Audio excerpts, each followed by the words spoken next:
రాష్ట్రంలో అయితే గెలిచినాం కానీ కేంద్రంలో అయితే పని ఉంది కాబట్టి ఇక్కడ మన పని కాబట్టి కేంద్రంలో కాంగ్రెస్ పార్టీ అధికారంలో వస్తే రేపు బాస్ మీట్ అందరూ వచ్చింది రాత్రి ఆడ అందరము కాంగ్రెస్ పార్టీకి ఓటు వేసి పెద్ద పూర్తిగా ఈ ఊరి పరంగా కానీ ఈ కాన్స్టిట్యూన్సీ పరంగా కానీ అందరూ ఎత్తండి, చేతులు ఉన్నోళ్ళు చేతులు ఎత్తండి.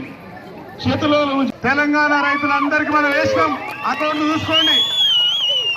చూసుకోండి, బ్యాంకుకి వెళ్ళి పాస్బుక్ చెక్ చేసుకోండి. వాళ్ళకి వేసినాం.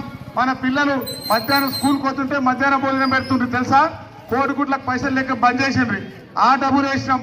అంగన్వాడీలకు పిల్లలు పోతే ఆడ కోడిగుడ్లు బంద్ అయ్యండి. ఆ డబ్బులు వేసినాం. మొత్తం వాళ్ళు చేసిన పాపం అంతా 5 నెలల్లో మనం ఒక్కొక్కటి అన్ని బాగులు కట్టుకుంటా అన్ని చేసుకుంటూ వచ్చి మనం ఇచ్చిన గ్యారంటీలు అన్ని చేసినాం. జూన్ 4 తారీఖు వరకు ఎలక్షన్ కోడ్ ఉంది.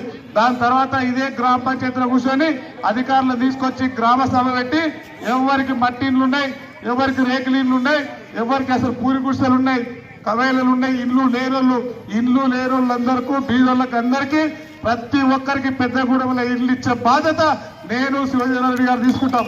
మీరు ప్రశాంతంగా ఉండండి.